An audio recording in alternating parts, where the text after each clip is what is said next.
What up, what up, what up, what up, what up?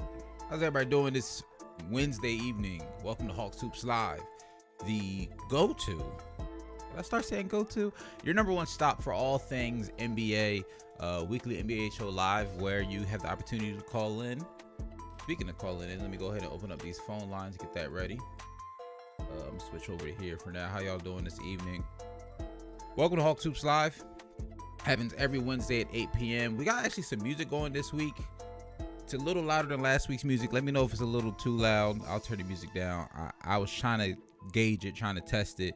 I think it sounds good, but let me know if it's killing y'all. Let me just pull up these phone lines real quick, and we'll get right into today's episode. How's everybody doing this evening?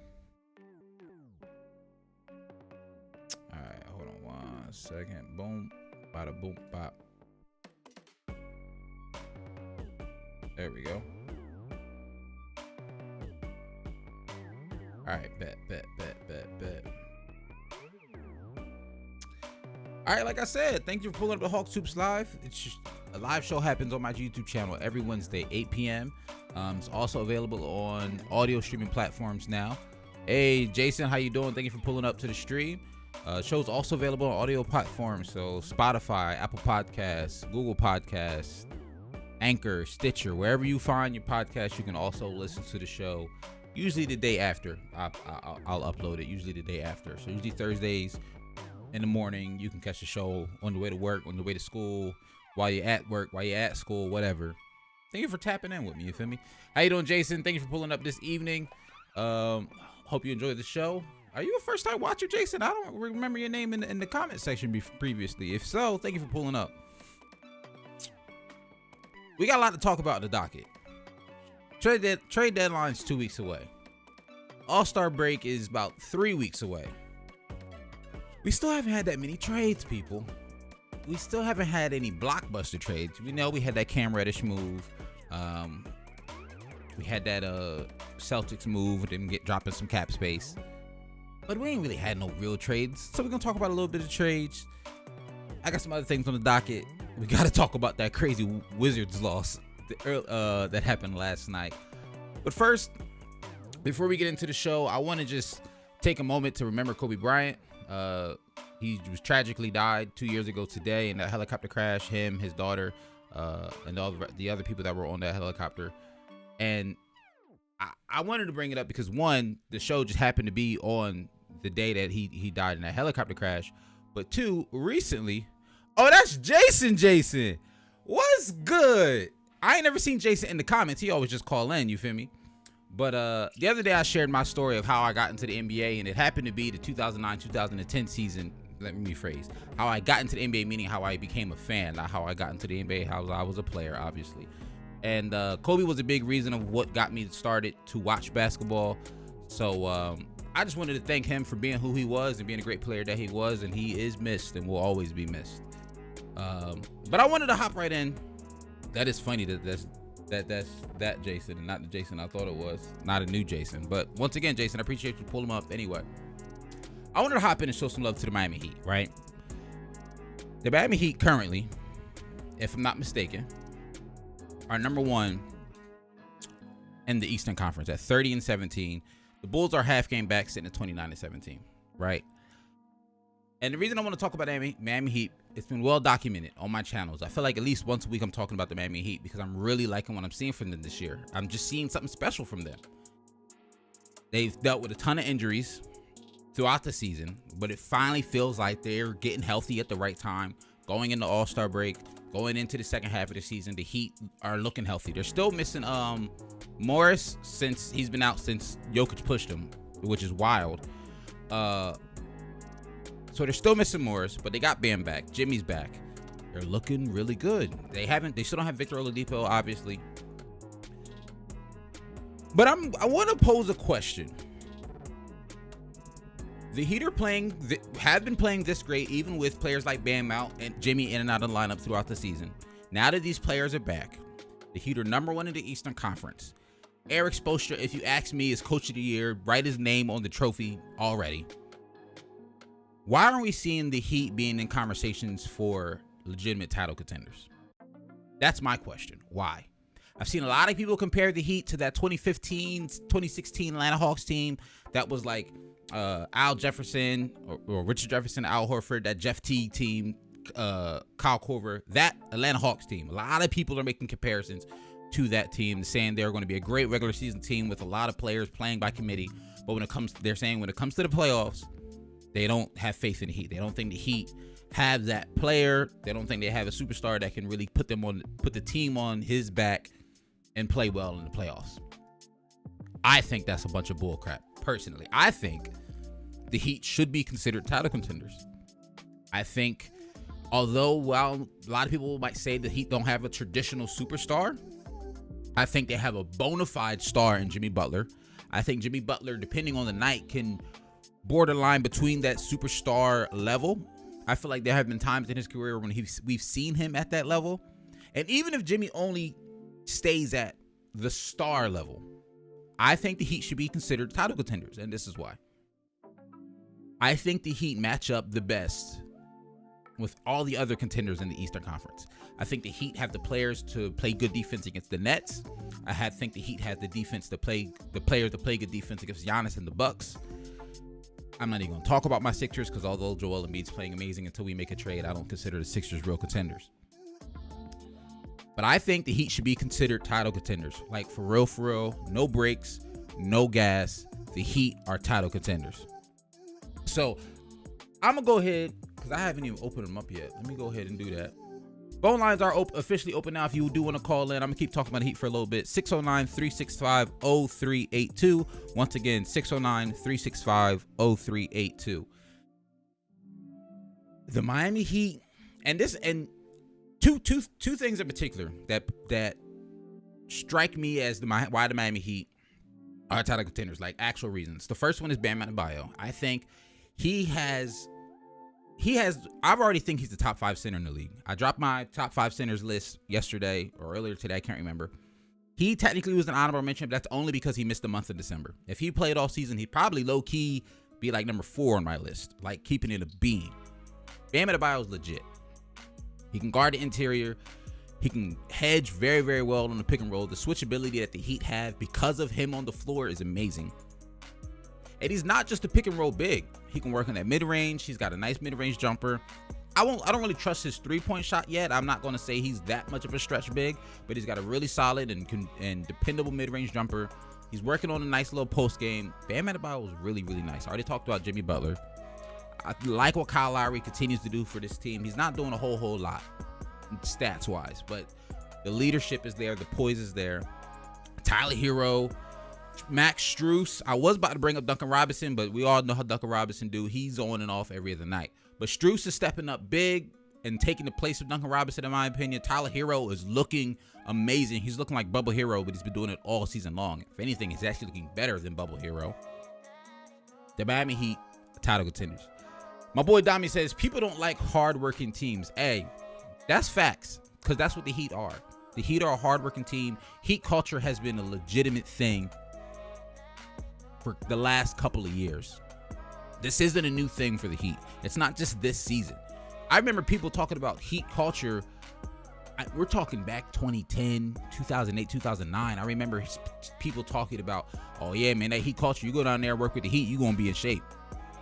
Like, the Heat have had this culture for years with different personnel in and out of the lineup, things like that. But the front office has stayed the same. Pat Riley's building a culture there. They've had the same coach for a long time. Eric Spoelstra's built his culture there, And that goes to show you that sometimes when you have a good front office in place, when you have a good coach in place, and you let them build their culture, you can plug and play players and continue to evolve and grow with the game, but still be relevant throughout your whole rebuilding process. If you ask me, the Heat never went on a full-blown rebuild, like a full-blown rebuild. I don't think between the Dwayne Wade, LeBron James, Chris Bosh era till now, to me, it doesn't feel like the Heat just said we're going to blow it up and go on a full rebuild. It never felt like that. It always felt like, now they might not have been title contenders like they are now, but it never really felt like, the Heat are just looking for picks. The Heat are bottom of the barrel team. The Heat always, at least, even if they weren't having the best season, always just felt that they were like Dami said, a hard-working team. So shout out to the Miami Heat. I just wanted to give them their flowers and some love at the top of the show because they've been playing really good. They've been playing really, really good, and I'm not mad at them. All right. So Steph Curry's in a shooting slump, right? It's well documented. Everyone's talking about it. At this point, Steph Curry's not in the MVP conversation. For a lot of people, he's not in MVP conversation. However, I'm not too worried about the Warriors team because while Steph is shooting horrible in the month of January, he's averaging 20 points a game, 36% from the field, and 29% from three. Absolutely horrible. While all that being said, the Warriors are still 8-6 in the month of January. So clearly, and I'm not saying this to diminish Steph's greatness, I'm more so just putting y'all on game that the Warriors are a legit team. And I don't see, personally, Steph Curry staying this bad all season. If y'all think Steph Curry gonna be this bad for the rest of the season, like, do we really know Steph? Because he's not. He really not. He's going to be good later on in the season. He'll be fine. But what I really wanted to talk about the Warriors, yeah, Steph's in a slump. You got to talk about it a little bit. But I really wanted to do was show some love to Klay Thompson because last night's game against the Dallas Mavericks, while it wasn't some crazy blowaway game, wasn't, 30 points in a quarter, 60 points on a couple of dribbles, nothing crazy like that we know Klay Thompson can be. If you ask me, it was his best game back since he's been back. So last night against Dallas, Klay Thompson had 15 points, shooting 6 for 12 from the field, 3 for 5 from 3, 2 for 5 from 3. Jason said he tried to call. It ain't ringing. All right, Jay, I'm gonna call you back. I'm gonna put you on blast because it ain't ring on my end. Let's see what we got here.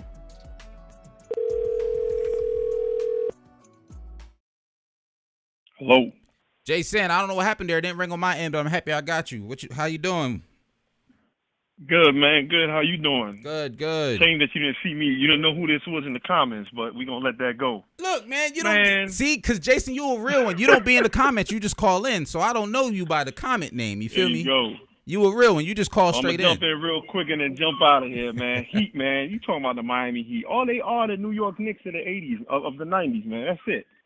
That's all he did was recreate the New York Knicks of the '90s. I mean, that's a great point. But I don't know if Heat fans gonna want to hear that. They're a solid team, but the deal is they not gonna be that championship contender.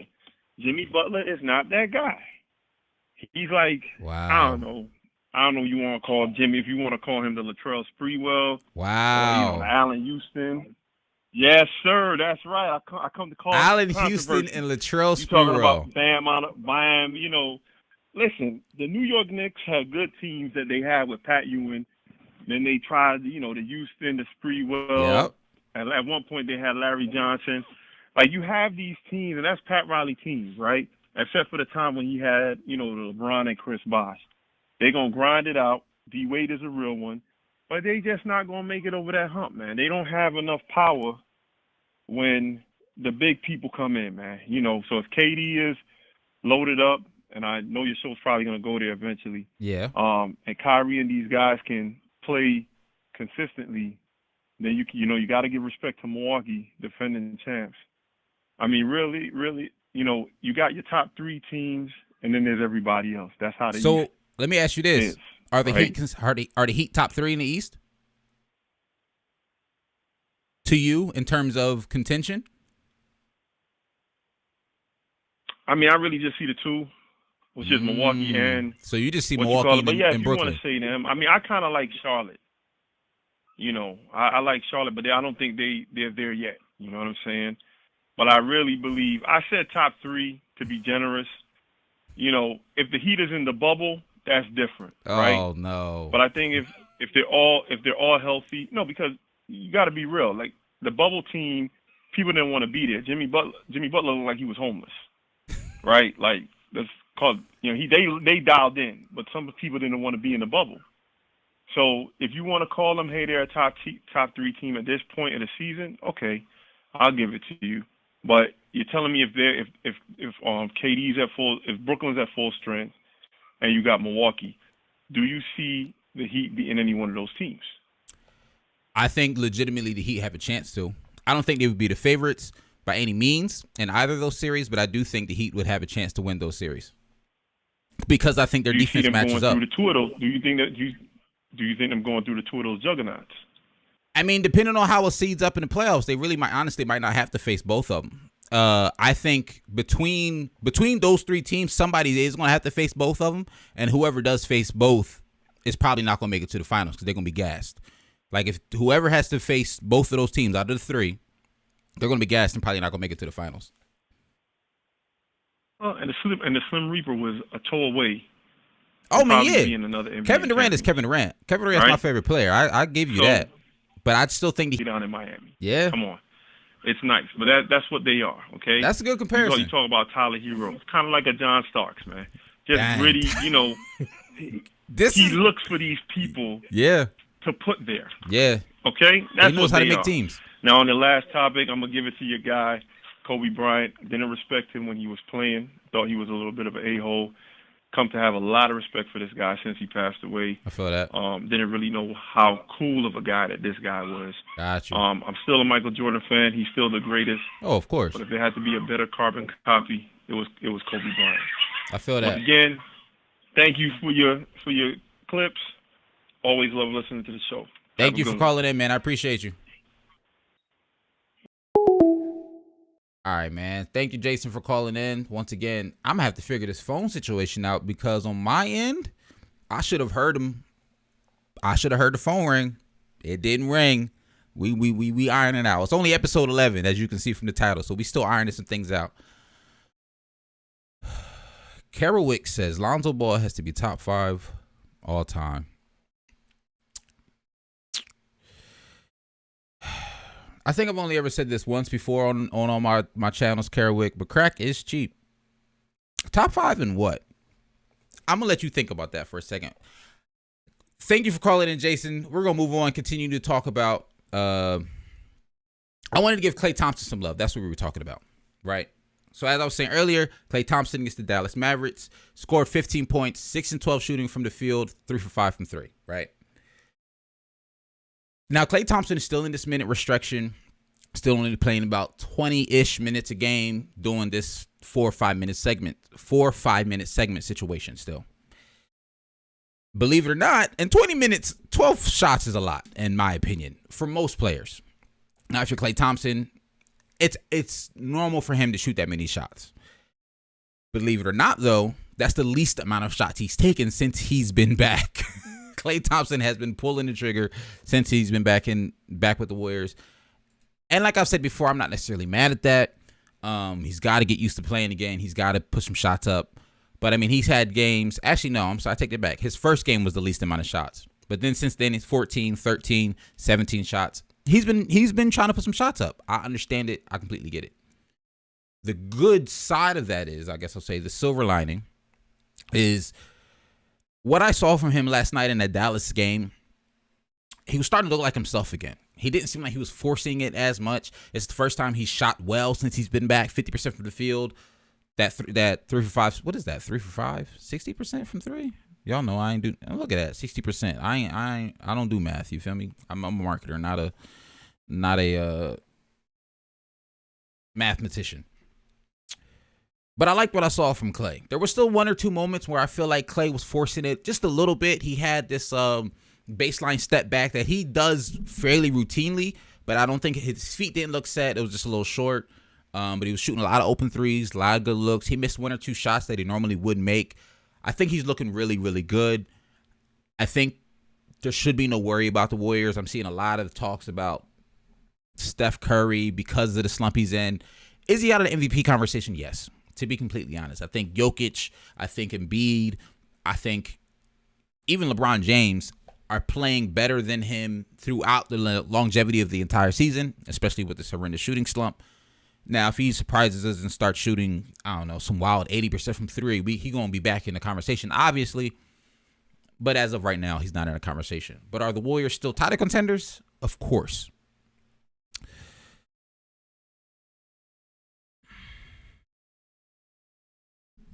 Kerwick, Klay has a little bit of a shooting slump because of his injuries, but he's doing good.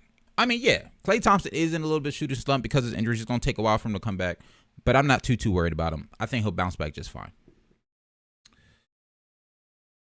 Speaking of LeBron James being in the MVP conversation, let's switch some gears. I want to talk about the Los Angeles Lakers. Specifically one, I'm happy to see that Anthony Davis is back last night. A lot of things happened last night. Last night was his first game back. Didn't have the most amazing game. It'll come with time. Just happy to have him back, to be completely honest with you. How this will affect the Lakers in the long term in terms of being better, being worse, title contention, the Lakers' goals, we'll have to just wait and see a little bit. It's literally his first game back. We'll probably talk about it a little bit more next week. I got to see some more games from Anthony Davis. But I'm hearing a lot of chatter, a lot of conversation about, once again, moving off of Russell Westbrook, how the Lakers would move off of Russell Westbrook. And there's been some rumors, there's been some reports. There was one by an article that came out from Mark Stein talking about there's a potential for a John Wall, Russell Westbrook trade. But the Rockets want a first-round draft pick from the Los Angeles Lakers. More reports came out later that the Lakers aren't necessarily interested in. They're interested in a trade potentially, but not interested in giving up a first-round draft pick. Now, the Lakers are in an actually really, really good position here. And this is why. The Lakers kind of have like an inside baseball track on the status of John Wall. We all know we haven't seen John Wall in, what has been like a year? A solid year since we saw John Wall play. He hasn't played all season. He played last year, but hasn't played it all this season. It's clear that the Rockets are okay with just sitting him on the bench. They're thinking about trading him, but they want to make sure they get the right stuff back, Understandable. John Wall is a Clutch Sports client. He's a Clutch Sports athlete. LeBron James, Anthony Davis, also, obviously, Clutch Sports athletes.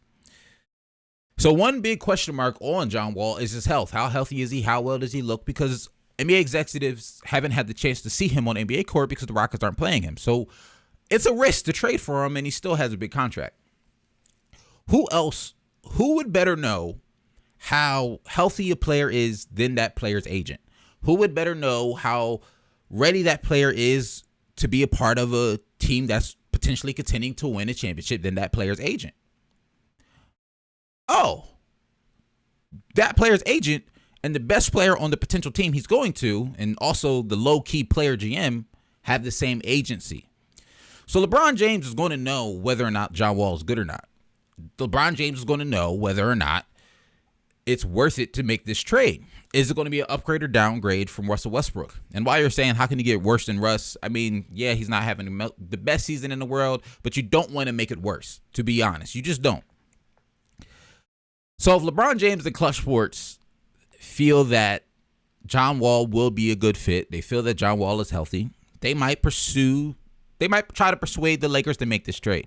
Now, like I said, I've been hearing pushback on why the Lakers don't want to give up a first-round pick. It hasn't been said, what year that first-round pick would be, but honestly, if you're the Lakers, you're all in right now. You want to win a championship. That's the goal. You made all these moves. You already traded away so much of your future in just acquiring Anthony Davis.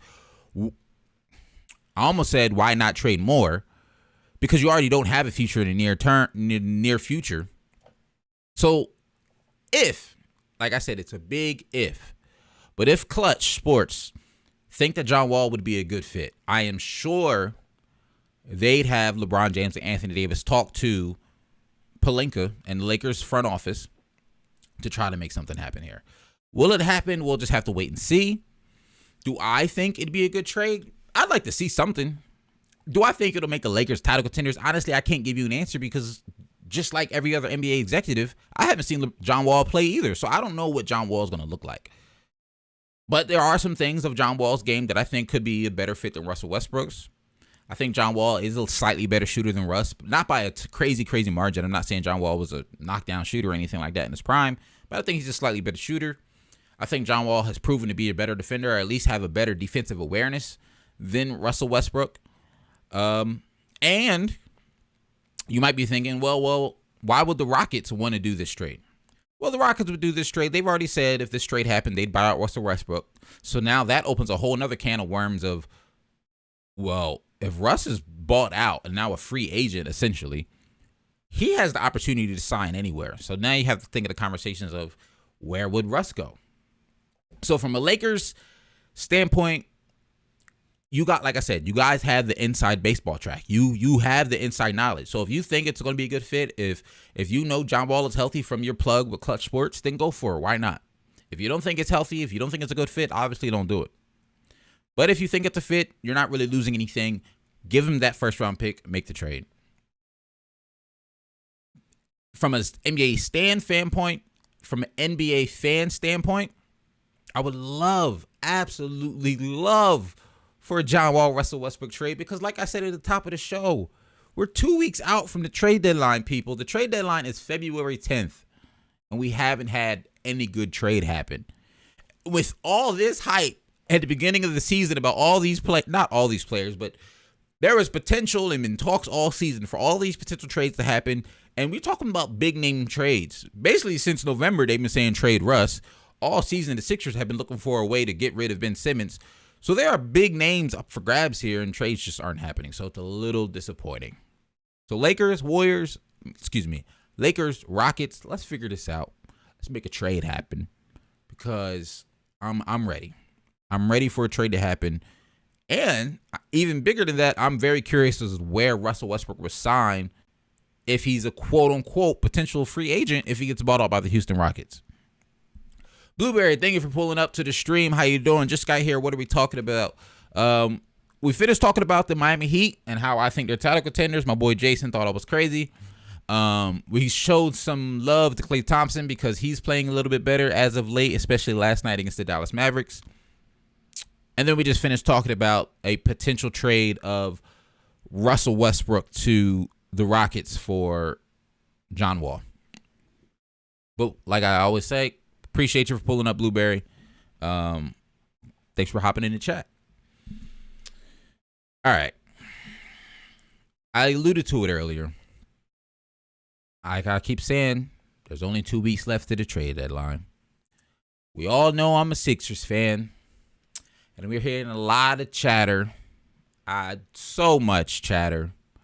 Once again, about James Harden for Ben Simmons. So let's talk about it for a little bit. I don't want to talk about it much, but let's talk about it for a little bit. So it's been reported that at least Sixers are interested. Let me restart this. This all kind of got re-sparked up because James Harden doesn't love Brooklyn. He said before that he doesn't love the weather. He doesn't love the taxes of New York. He doesn't love Brooklyn.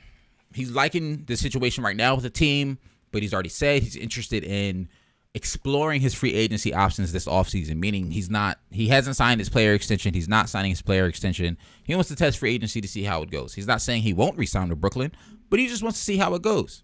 So that puts Brooklyn in a tough spot. Because if you're Brooklyn, then you're like, okay, do we risk having you walk and getting nothing for you after trading away what we traded for you? Do we trade you now to try to capitalize and get something back for you? Or do we hope that whatever our postseason success looks like is enough to make you want to re-sign here and we continue to build this dynasty with Kevin Durant, Kyrie Irving, and James Harden? So those are essentially their three options. Let him walk, trade him, or really hope you can convince him to re-sign in the offseason. Kendrick Perkins on All the Smoke. I want to say last week's, if you don't know what All the Smoke is, it's the podcast with Harrison Barnes and Steven Jackson. It's really, really good podcast if you're into knowing more like about players. They interview a lot of players. Players talk about more than just the X and the O's. They talk about their life. They do some X's and O's talk, but it's like deep dive level. Really, really good podcast. So they had Kendrick Perkins on last week. Kendrick Perkins talks about the fact that, once again, James Harden's team wanted to go to Philly last season before he was traded to the Nets, is that he still has some interest in Philadelphia. Then Daryl Morey is still interested in holding out hope reports say, for James Harden sign and trade with Ben Simmons in the offseason. Now, there's a couple of thoughts here that I have. One, Daryl Morey, can we please not waste this amazing season that Joel Embiid is having by not trading Ben Simmons before the trade deadline? I don't think the Sixers should wait. I think James Harden would be a great asset on any team. I've talked a lot of smack about James Harden because I don't think he's playing up to the caliber of player that we know James Harden can be. The James Harden that was MVP, the James Harden that played on the Rockets for all those years. I still haven't seen that James Harden in Brooklyn yet. I haven't. He's been getting these triple-doubles as of late. He's been playing well. I still don't feel like I've seen that James Harden consistently yet. All that being said, James Harden would do wonderful on the Sixers. I think he'd be a huge asset. I think he could potentially, depending on how much we have to give up for him, could potentially legitimately make the Sixers title contenders, in my opinion. All that being said, if the Sixers plan on waiting to... Hey, John, what's good? I totally agree about Daryl. Thank you for pulling up to the stream, man. If the Sixers plan on waiting in the offseason, I think it's a big mistake. And that same token, if the Sixers make a trade for James Harden before the Sixers and the Nets agreed to a trade before the trade deadline, I still think it's a big risk.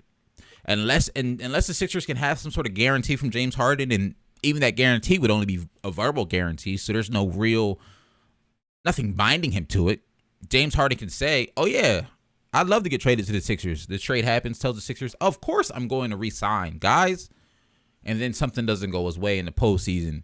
The Sixers underperform in the postseason potentially, and now he's like, I know I said I was going to re-sign. I don't. I go somewhere else. And now we have the same thing that happened with Jimmy Butler back in 2018. We traded for Jimmy Butler, have what I think was our best chance of actually winning the championship. Kawhi hits the craziest shot I've ever seen in my life. And Jimmy Butler decides to go to Miami.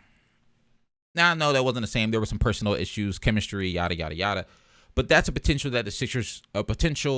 risk that the Sixers have to really think about here. So,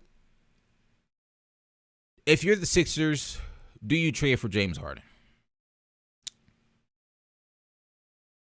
If you ask me, the answer is no. If you have to wait till the postseason to do it, the answer is a definite no. Because I don't think we should still have Ben Simmons on our team come February 10th when the trade deadline is. I done said February 10th about 10 times in this podcast. If I'm off and it's not February 10th, when I finish this show, I'll be really mad at myself. I looked it up last week. I didn't double check it today, but I'm pretty sure the trade deadline is February 5th. If there's an opportunity for the Sixers to trade for James Harden before the deadline, mid-season, and still take on that risk, would I do it? Yes, I would. I would make that risk. As much as I just went in here and said how big of a risk it is, the fact that we could still lose him in the postseason, he could decide to sign somewhere else. He doesn't necessarily have to re-sign with the Sixers if he's traded. I think what James Harden could bring, because from everything I'm seeing, the trade would literally just be Ben Simmons and Matisse Thybulle for James Harden. If that happens mid-season, as much as I love Matisse, I'm a fan of Matisse. I think he's one of the best elite defenders in the league. But he can't hit the broadside of a barn. I don't even want Matisse to be amazing offensively. If he could just hit a three-pointer reliably, but he can't right now. And as a Sixers fan, if he's still here, that's okay. His defense is elite enough that I still like him on the floor. But if there's a potential for a trade, I'm really, really not mad at it. John told me it is the 10th. Appreciate it, John. So Sixers, Nets, talk to each other. See if you make something happen. And Sixers, if it's not the Nets, please call the Kings back. Just call the Kings back. Take that Kings trade. The Kings trade, we talked about it last week. I've gone to it at length, so I'm not going to, bore you by going over it again. But take the Kings trade. It wasn't a bad trade. We just need to get Ben Simmons off the books. He needs to go before the trade deadline, or Philly's going to riot. All right. We got to talk about this Clippers comeback. And more so about the Wizards crumble, collapse, complete just falling apart in the second half of this game. So the Clippers are up. Clippers are down 35 points to the Wizards at halftime. I turned this game off. I was watching it at one point because in my head I was like, Clippers, Washington, that could have been a good game. Clippers have been winning a lot of games lately. The Wizards have been sliding a little bit. In my mind, they're on the same tier of competition and talent. So I was like, hey, this could be a good game. Turns out it wasn't a good game at halftime because the Clippers are down by 35. So I turned the game off. I turn on a different game, or I turn on my Xbox. I don't even remember what I did, but I turned that game off. And then next thing I know, I'm seeing all these tweets. I'm seeing Clippers coming back. What is going on? And then I see the Luke Kennard shot, the and 1-3 Luke Kennard shot that wins the Clippers the game. And this isn't so much about the Clippers or the Wizards, excuse me. It's more about the NBA is a marathon, not a sprint. Because last month, about a month and a half ago, I was on here telling you all how I thought Wes Unseld should be consideration for Coach of the Year because the Wizards are playing well above everyone's expectations. No one expected the Wizards to be as good as they were earlier in the season. At one point, people, the Wizards were number one in the Eastern Conference. The Wizards were number one in the Eastern Conference. Everyone was saying, hey, the Lakers, y'all messed up. Y'all traded Kuz. Y'all messed up. Y'all traded Trez. Y'all messed up. Y'all traded for Westbrook. Westbrook not even playing well. And the Wizards are killing it.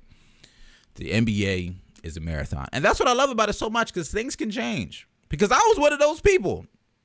I wasn't saying all the Lakers regretting the trade. I still had faith in West. I still had faith in Russell at the time. But I was praising the Washington Wizards. I was loving what I was seeing from Washington Wizards. And I know they had some injuries. Beal missed some time. And they're starting to get a little healthier again. So I think they could still make the playoffs. But it just goes to show you can go from first in the East to what the Wizards are now currently. They're 10th. And there's teams right on their heels. They can fall out of the play-in and just not make the playoffs at all this season. Which is absolutely insane when you think about it. Couple of quick hits before we get up out of here. I'm not gonna hold you guys long tonight. Oh, we've been live for about 40 minutes. I just want to go over a couple of things real quick. I'm pulling up the NBA standings if you're wondering what I'm doing right now. Because there was two things I wanted to point out, two teams that were really surprised me that I wanted to show some love to. I didn't write it down. I meant to write it down, and it's slipping my mind. It was the Minnesota Timberwolves. Minnesota Timberwolves are currently 24-23. They're 7th in the Western Conference, and they won 7 out of their last 10 games. I think the Minnesota Timberwolves should make the playoffs. I'm just happy for them. I don't really got much to say. I just wanted to give them a shout out on the show. I've been liking what I've seen from them. Anthony Edwards is one of the most exciting players in the NBA right now to watch. Absolutely love every minute of the court that he's on. I think he's going to blossom into a really, really good player.